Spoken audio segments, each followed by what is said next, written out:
Hi friends, welcome to நிலை 360 Taylor. இந்த வீடியோவில் நம்ம என்ன பார்க்க போகிறோம் அப்படின்னா, வீட்டிலேருந்து நான் வந்து தையல் தொழில் பண்ணுறேன்க்கா. எனக்கு வந்து ப்ளவுஸுமே வர ஆரம்பிச்சிச்சு. நான் வந்து தைக்க ஆரம்பிச்சிட்டேன்.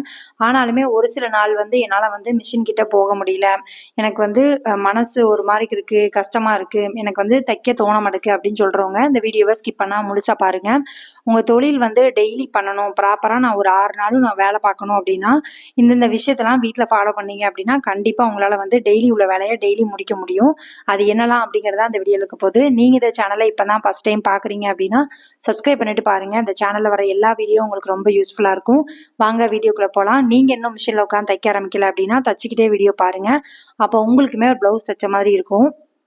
என்னோட வீடியோவை டெய்லி நீங்கள் பார்க்குறீங்க அப்படின்னா கண்டிப்பாக வந்து கமெண்ட் பண்ணுங்கள் பார்க்குற எல்லாருமே. ஏன்னா நீங்கள் கமெண்ட் பண்ணுறது பார்த்து தான் நான் வந்து என்ன வீடியோ போடலாம், எந்த மாதிரி உங்களுக்கு தேவைப்படுது அப்படிங்கிறது எனக்கு தெரியும்.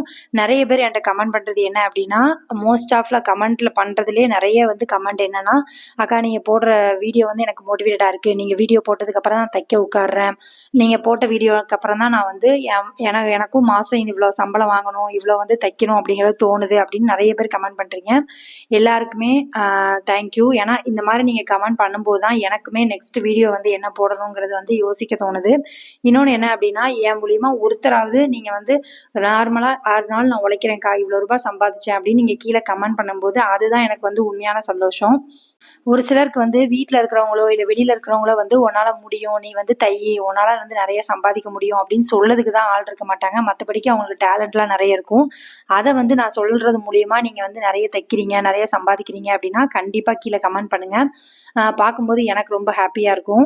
ஒரு சிலர் வந்து என் வீடியோ பார்த்துட்டு நினைப்பீங்க, எனக்கா பணம் சம்பாதிக்கிறது மட்டும் தான் வாழ்க்கையா அப்படிங்கிறது. பணம் சம்பாதிக்கிறது மட்டும் வாழ்க்கை அப்படிங்கிறது மாதிரி நான் வந்து எந்த வீடியோலுமே மென்ஷன் பண்ணல.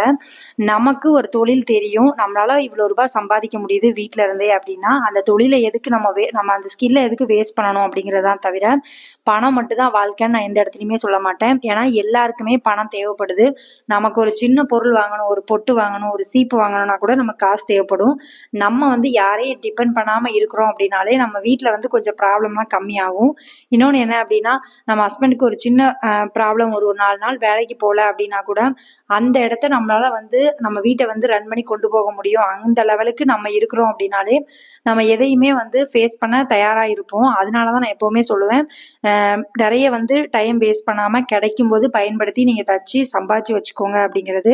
நம்மளோட சேவிங்ஸ் தான் ஏதோ ஒரு இடத்துல வந்து நம்மளை காப்பாற்றும். எல்லா நேரமும் நமக்கு ஒரே மாதிரி தான் இருக்கும், நம்ம ஃபேமிலி இருக்கும் அப்படிங்கிறது சொல்ல முடியாது. என்ன சூழ்நிலை வந்தாலும் நம்மளால வந்து அதை சமாளித்து கொண்டு போக முடியும் அப்படின்னா கண்டிப்பாக நம்மக்கிட்டேயும் ஒரு தொழில் இருக்கணும். எப்போவுமே வந்து ஹஸ்பண்ட் நம்பி தான் இருக்கிறேன்க்கா, ஹஸ்பண்ட் வந்து சம்பாதிச்சு கொடுத்தா தான் எங்கள் வீட்டில் காசு அப்படிங்கிறத விட்டுட்டு அவங்களுக்கு நம்ம ஏதோ ஒரு இடத்துல வந்து சின்ன சின்னதாக வந்து ஹெல்ப் பண்ணோம் அப்படின்னா அவங்க மேலே வர்றதுக்கு கொஞ்சம் வந்து உதவியாக இருக்கும் அப்படிங்கிறது நான் சொல்கிறது தான். இன்னொன்று என்ன அப்படின்னா, நம்ம வந்து உட்காந்து நம்ம பேசுறதுனாலையோ இல்லை யார்ட்டையோ உட்காந்து பேசுறதுனால நமக்கு வந்து 10 பைசாக்கு பிரயோஜனம் கிடையாது. இன்னொன்று நம்ம தேவை வந்து நாள் ஆக ஆக அதிகமாயிட்டே இருக்கும். நம்ம குழந்தைங்க இருக்காங்க, அவங்களுக்கு ஃபீஸ் கட்டணும், அப்படியே 1000 கமிட்மெண்ட் நமக்கு இருக்கும்போது நமக்கு ஒரு தொழில் தெரிஞ்சு நமக்கு அதில் நல்ல வருமானம் வருது, நிறைய ப்ளவுஸ் ஆர்டர் வருது அப்படின்னா நம்ம டைமை ஏன் வேஸ்ட் பண்ணணும் அப்படிங்கிறதுக்காக சொல்கிறது தான். நம்ம தொழில் ரொம்ப ரொம்ப முக்கியம். நம்ம யார் கைவிட்டாலும் நம்ம தொழில் வந்து எந்த இடத்துலையும் நம்ம கைவிடாது. எந்த இடத்துலேருந்து, அதாவது நம்ம எங்கன கீழே விழுந்தாலும் நம்ம எந்திரிச்சு திரும்ப ஓடுறதுக்கு நமக்கு ஒரு தைரியத்தை கொடுக்குறது நம்ம தொழில் மட்டும்தான். அதனால உங்களுக்கு ஒரு தொழில் தெரியுது, இல்லை நான் இப்போதாக்கா கற்றுருக்கேன், இப்போ தான் நான் வந்து பிகினரு, இப்போ தான் நான் வந்து வெளியில் தச்சு கொடுக்க ஆரம்பிச்சிருக்கேன் அப்படின்னா கூட சின்ன சின்ன ஸ்ட்ரகிள் வரும். அதையும் ஃபேஸ் பண்ணி நீங்கள் வந்து இந்த தொழிலை மேலே கொண்டுறதுக்கு ட்ரை பண்ணுங்கள். மிஸ்டேக்கே இல்லாமல் தைக்கிற எந்த டெய்லர்ஸுமே கிடையாது. எல்லாருமே வந்து ஸ்டார்டிங்கில் மிஸ்டேக் பண்ணி தான் வந்திருப்பாங்க. அதுக்காக பயந்து இந்த தொழிலை விட்டுட்டு போயிடாதீங்க. கண்டிப்பாக வந்து இந்த தொழில் ஏதோ ஒரு இடத்துல உங்களை கண்டிப்பாக காப்பாற்றும். வீட்டையுமே வந்து ரொம்ப பாசிட்டிவாக வைக்க ட்ரை பண்ணுங்க. வீட்டுக்குள்ளே சண்டை வராமல் இருக்கிறதுக்கு நம்ம என்னென்ன பண்ண முடியுமோ அதெல்லாம் பண்ணுங்க. எதுக்கு சொல்கிறேன் அப்படின்னா, வீட்டுக்குள்ளே எப்போ பார்த்தாலும் ப்ராப்ளம் இருக்குது அப்படின்னா அந்த தொழிலை வந்து பண்ணவே முடியாது நம்மளால. மனசுக்குள்ளே அந்த விஷயம் வேற ஓடிக்கிட்டே இருக்கும். அப்போ வந்து தைக்கிற வேலையும் நமக்கு வந்து ஏன்டா தைக்கிறோம் அப்படிங்கிற மாதிரி தான் இருக்கும். அதனால வீட்டுக்குள்ளே நம்ம எதனால பிரச்சனை வருது அப்படிங்கிறத பார்த்துட்டு அதை கரெக்ட் பண்ண கற்றுக்கோங்க.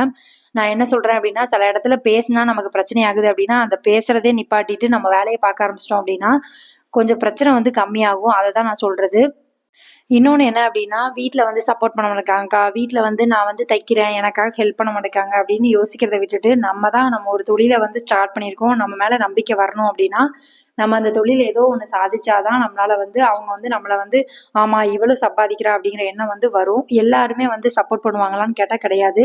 அதனால நீங்க வந்து அதை எதிர்பார்க்காதீங்க. நம்ம எதிர்பார்க்கும் போதுதான் ஒரு விஷயம் அவங்க பண்ணலனாலும் நமக்கு கோவம் வரும், நமக்கு ப்ராப்ளம் ஆகும், பிரச்சனை பண்ணுவோம். அதை விட நம்ம யார்கிட்டயும் எதையும் எதிர்பார்க்கல, நம்ம வேலையை நம்ம பார்த்துட்டோம் அப்படின்னா நம்ம இன்னொருத்தங்களை டிபெண்ட் பண்ணி இருக்க வேண்டிய அவசியமே இருக்காது. இன்னொன்னு கிடைக்கிற பைசா வந்து நம்ம எப்படி வந்து சேவ் பண்ணணுங்கிறது இருக்கு.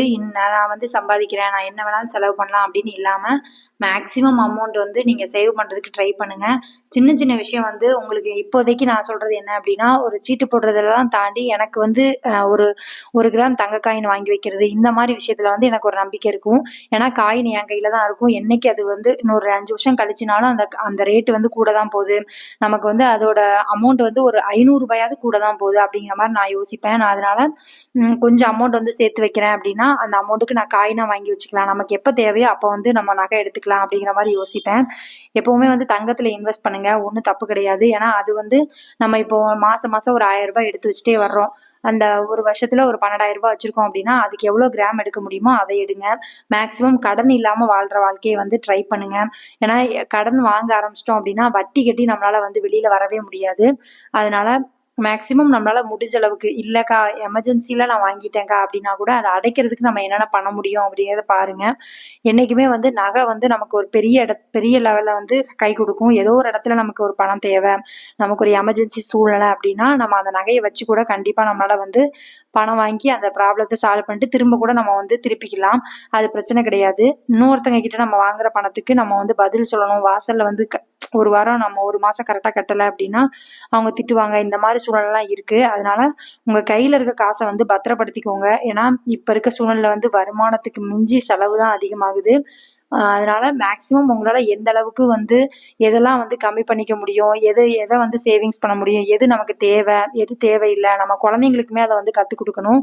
அதே மாதிரி ஒரு சின்ன சின்ன விஷயத்துக்கெல்லாம் அப்செட் ஆகி உட்காராம இல்லை இந்த பிரச்சனை வந்து இது ஒன்றுமே கிடையாது, நாளைக்கு பார்த்துக்கிடுவோம், நாளைக்கு அது சரியாயிரும் அப்படிங்கிற நம்பிக்கையோட அடுத்த வேலையை பார்க்க ஆரம்பிச்சிருங்க. அதை பற்றி யோசிச்சுட்டே இருந்து உங்கள் டயத்தை வந்து வேஸ்ட் பண்ணாதீங்க. அதே மாதிரி வீட்டில் இருக்க குழந்தைங்க கிட்டேயுமே நீங்கள் வந்து கரெக்டாக நடந்துக்கோங்க. உங்கள் தொழில் எவ்வளோ முக்கியமோ அதே மாதிரி உங்கள் குழந்தைங்க வந்து என்ன பண்ணுறாங்க ஏது பண்ணுறாங்க அவங்களுக்கு நல்லது கெட்டது எல்லாமே சொல்கிற பக்குவமும் நமக்கு அந்த கடமையுமே இருக்குது. எங்கே வந்து என்ன ப்ராப்ளம் வந்தாலும் நம்ம அம்மாட்ட சொல்லணும், நம்ம அப்பாட்ட சொல்லணும், அந்த விஷயத்த வந்து எங்களால் சால்வ் பண்ண முடியும், உனக்கு அந்த தைரியத்தை வந்து நம்ம குழந்தைங்களுக்கு கொடுக்கணும். நம்ம தொழில் பார்க்குறோம் அதனால நான் பிள்ளையே கவனிக்க மாட்டேன் அப்படின்னு இருக்கக்கூடாது. அதையுமே கரெக்டாக ஃபோக்கஸ் பண்ணி கொண்டு போங்க.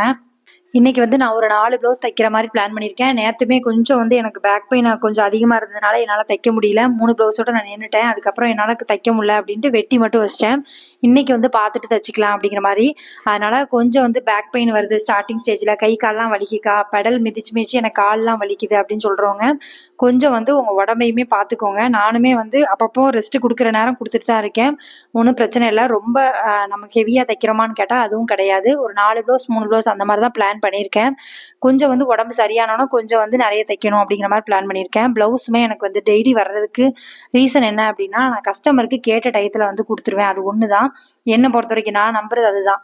அவங்க எப்போ கேட்டாலும் நான் ப்ளவுஸை கொடுத்துருவேன் அப்படிங்கிற நம்பிக்கையில தான் என்கிட்ட நிறைய கஸ்டமர் வந்து கொடுப்பாங்க. அந்த நம்பிக்கையை வந்து நீங்கள் கஸ்டமர்கிட்ட பில் பண்ணிட்டீங்க அப்படின்னா கண்டிப்பாக உங்களுக்கு வந்து ப்ளவுஸ் ஆர்டருமே நிறைய வர ஆரம்பிக்கும். உங்களை வந்து நீங்கள் நம்புங்க, கண்டிப்பாக உங்களுக்கு இந்த தொழிலில் வந்து மேலே வர முடியும். இன்னொன்று என்ன அப்படின்னா நீங்கள் வந்து ப்ளவுஸ் தைக்கிறது இல்லை வந்து ஒரு வைக்கிறது இந்த எந்த விஷயம் பண்ணுறதா இருந்தாலும் முழு மனசோட பண்ணுங்க. உங்கள் தொழிலுக்கு நீங்கள் உண்மையாக இருக்கீங்க அப்படின்னா கண்டிப்பாக உங்கள் தொழில் ஒரு இடத்துல உங்களை மேலே கொண்டு வரும். இப்போ எனக்கு வந்து வருமானம் கம்மியாக தான்க்கா வருது அப்படின்னு யோசிக்கிறத விட்டுட்டு இன்னும் நாள் ஆக ஆக உங்களுக்கு வந்து ப்ளவுஸ் ஆர்டர் வர ஆரம்பிக்கும். நானுமே வந்து நிறைய சம்பாதிக்க ஆரம்பிப்பேன் அப்படின்னு நீங்கள் உங்களை நம்புங்க. கண்டிப்பாக வந்து அது முடியும். நான் வந்து எந்த வேலையா இருந்தாலும் டெய்லி வந்து ஏன் தைக்கிறேன், உங்களுக்கு எப்படிக்கா சுறுசுறுப்பு வருது, நீங்க வந்து யாரை மோட்டிவேஷனா நினைக்கிறீங்க அப்படின்னு கேட்டா நான் எங்க அம்மாவை தான் சொல்லுவேன். ஏன்னா எங்க அம்மா கிட்டேருந்து கத்துக்கிறதா. ஏன்னா உழைக்கிறதுக்கு எப்பவுமே வந்து கால நேரம்லாம் பார்க்கக்கூடாது, கிடைக்கும் போது பயன்படுத்திக்கணும் அப்படிங்கிறத நான் எங்க அம்மா கிட்டேருந்து தான் கத்துக்கிட்டேன். உங்க வீட்லயுமே உங்க அம்மா அப்பா வந்து உழைக்கிறத நீங்க பார்த்துருப்பீங்க. அதெல்லாம் யோசிக்கும் போது நம்ம உழைக்கிறது வந்து ஒரு விஷயமே கிடையாது அப்படிங்கிற மாதிரி தான் தோணும். அதனால எப்பவுமே வந்து நீங்க வந்து உங்க தொழிலை நேசிங்க, உங்க தொழிலை நம்புங்க, கண்டிப்பா அது உங்களை கைவிடாது. அந்த தொழில் மூலியமா உங்களால நிறைய சம்பாதிக்கவும் முடியும். உங்க லைஃப்பை ரன் பண்றதுக்கு அது ரொம்ப சப்போர்ட்டாவும் இருக்கும். இன்னொருத்தங்க கிட்ட வந்து பேசிக்கிட்டு ஃபோன் பார்த்துட்டு இருந்தா நம்ம டைம் தான் வேஸ்ட் ஆகும். உங்க தொழிலை பாருங்க, கண்டிப்பா உங்களால வந்து இந்த தொழில மேல வர முடியும். Thank you friends. இவ்வளவு நேரம் வீடியோ பார்த்ததுக்கு ரொம்ப நன்றி. இந்த வீடியோ வந்து உங்களுக்கு பிடிச்சிருக்கும்னு நினைக்கிறேன். பிடிச்சிருக்கு அப்படின்னா லைக் பண்ணுங்க, கமெண்ட் பண்ணுங்க, ஷேர் பண்ணுங்க. இந்த மாதிரி வீடியோ வேணும் அப்படின்னாலும் கீழே கமெண்ட் பண்ணுங்க. Thank you friends. இவ்வளவு நேரம் வீடியோ பார்த்ததுக்கு ரொம்ப நன்றி. இந்த வீடியோ உங்களுக்கு பிடிச்சிருக்கு அப்படின்னா கண்டிப்பா லைக் பண்ணுங்க, கமெண்ட் பண்ணுங்க, ஷேர் பண்ணுங்க. Thank you friends.